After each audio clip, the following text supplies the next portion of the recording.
One of the sure signs that summer is officially here in Winnipeg is that the TD Winnipeg International Jazz Festival has officially started. Coming out of the last 2 years of chaos created by the pandemic, the Jazz Festival has returned and, as always, has managed to put together a tremendous lineup of musicians for this year's festival. One of the real highlights of this year's festival is a performance by award-winning Canadian jazz singer and pianist Laila Biali. She will be performing at the Royal Albert Arms on Friday, June 17th at 7:30. Masterfully mixing jazz and pop influences, Biali has received praise from all over. To name just a few of her accolades, Biali has won a Juno Award for Vocal Jazz Album of the Year. She was also the youngest ever double winner to receive top prizes at the Canadian National Jazz Awards, where she was named SOCAN's Composer of the Year and Keyboardist of the Year. She has recorded 8 albums that have garnered rave reviews from publications such as Downbeat Magazine and Parade Magazine. And joining me here over Zoom to talk about this Friday night's concert, I am joined by Laila Biali. Hi, Laila. Nice to meet you here over Zoom. Nice to meet you too, Chris. Thanks for having me. I hear it's gorgeous in Winnipeg today. Yes, it is. I have to say, this is a real thrill for me because aside from being the afternoon host here at Classic 107, my other big job is I'm the music director. So your tunes get scheduled in the jazz day part on Classic 107 all the time. So it's a real treat Oh, to meet you. oh, Mhm. likewise. Thank you for the support. Thank you so much. That means a great deal to me. Well, it's great music, so why wouldn't we? Absolutely. Thank Mhm. you. So you're performing this Friday night at the Royal Albert Arms. How many times is this for you performing at the Winnipeg Jazz Festival, or is this your first time? Oh, no, I've been a number of times now. I'd have to really think hard to count them all. But I would say this is likely my fourth time. And they've all been kind of evenly spread out. It seems to be every 2 to 3 years that I pass through the festival, and it remains one of my favorite. It truly does. Yeah, I mean, there's nothing like Jazz Festival. Like I say, right at the beginning of summer, it's in downtown for the most part, around Old Market Square. Yeah, it's just fantastic. So, can you tell us about what people can expect from Friday night's show? Sure. So, of course, we're going to share songs from Out of Dust. Now, Out of Dust was released March 27th of 2020. So right at the outset of pandemic. Yeah, And we'll that get means to we that. never, right, exactly. And so we never got to tour it through Winnipeg. And so I feel like we owe the album and our audience there some live performances of those songs, as well as the stories that are behind the songs. And that's a big part of my show, Chris, is giving context for the music that we play, whether it's covers from the great Canadian songbook, songs by Joni Mitchell, Leonard Cohen, Neil Young, and they'll hear songs from those great artists as rendered by us, but Right. then also original songs and some fan requested pop hits. So I do a thing called the Request-O-Matic, kind of a funny name. And the idea is that anybody can request any song they want to hear. There's no restriction on genre. And my promise is that I will unveil a brand new arrangement of that song at whatever show that person is attending. And so we've had a lot of these over the years. I've probably got a binder of like 50 odd Request-O-Matic tunes. And usually they just last for one concert and then they go into that binder and they collect dust. But occasionally, the songs take on a life of their own. And actually, 3 of them ended up on the album that won the Junos. So Coldplay tune, David Bowie tune, and something by Randy Newman. So we usually feature at least a couple of those as well. And one of the things that's so great about your music is, yeah, you do some sort of pop or tunes by pop musicians, but with a great jazz twist to them. It's really fantastic. Thank Mm. you. Thank you. I feel like that's a way to connect jazz with people who may not otherwise call themselves jazz fans, which is something that I really am hungry to do as a performer. So I'm presuming it's not just going to be you and the piano. You're going to be performing with a band. Can you talk about the musicians who are going to be joining you on Friday night? Absolutely. I'm glad you asked. So it's the A band, both George Kohler on bass and my husband Ben Whitman on drums have recorded extensively with me, as well as Larnell Lewis, but he's doing his own tour and you can only have one drummer. So it'll be my husband. And we're bringing along our son, Joshua. We keep trying to twist his arm to come on stage with us for a song because he did co-write and perform one track on Out of Dust. And it would just be so, so wonderful to have him do that when he's actually on the road with us. But I think it'll probably just be myself, George Kohler, and George has played with everybody from Shaka Khan to Lorena McKennitt, and my husband, Ben Whitman. Amazing, amazing. Um, I want to talk about the album Out of Dust. And the first question you touched on it earlier is it came out right at the beginning of the pandemic Michigas and the lockdowns and the rest of it. Did that affect how you pushed and marketed the record? I mean, nowadays it's so often in order to sell records, you've actually got to perform, but that wasn't an option or hasn't been an option over the past 2 years. What was that like for you?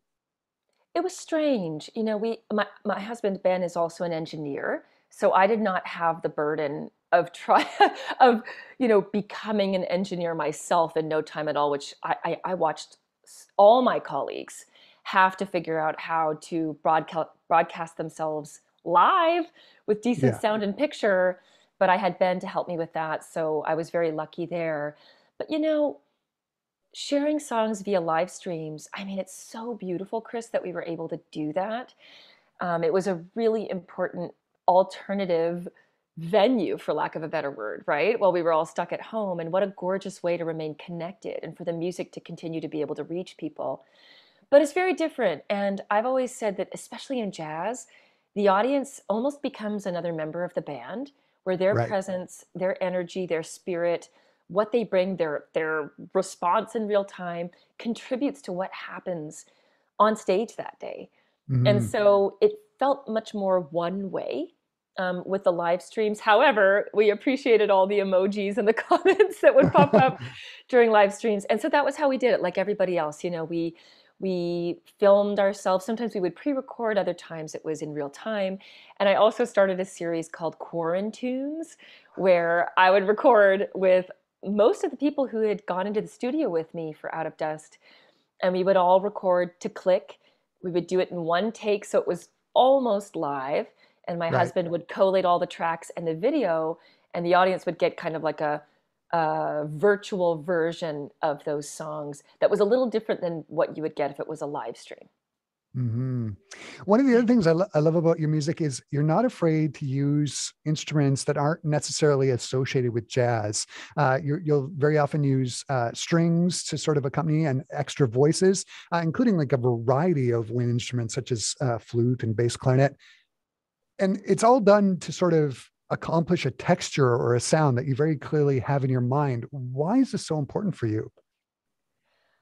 Well, I've always loved orchestral music. I grew up, my mom listened to classical radio all, like pretty much nonstop.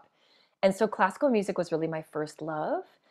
I wanted to be a concert pianist. I had lofty dreams of going to Juilliard or Curtis and becoming a concert pianist. And as part of that dream, the thing that I think excited me most was the prospect of getting on stage surrounded by a symphony orchestra. I mean, is there anything more thrilling than that?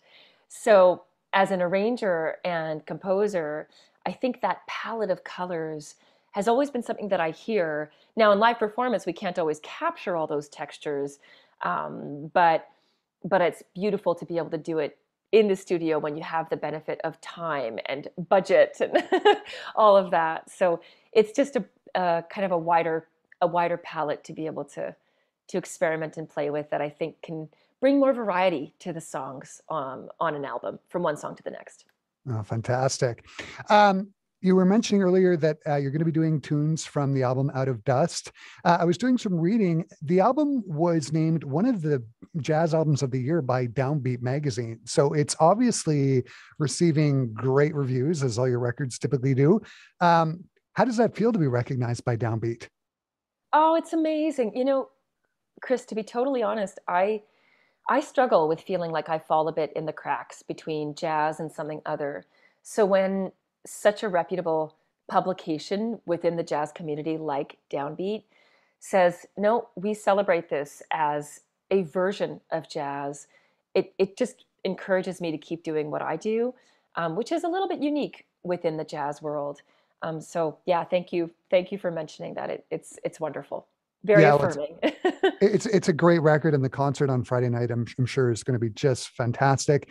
I'm going to wrap the conversation up this way. I was on your website when I was prepping for the interview, and it looks like this is going to be an extremely busy summer for you. Winnipeg, it looks like, is the kickoff for essentially a tour. It looks like you're going to be doing the jazz festivals from coast to coast. Where are you off to after Winnipeg, after Friday night? What's next on the agenda?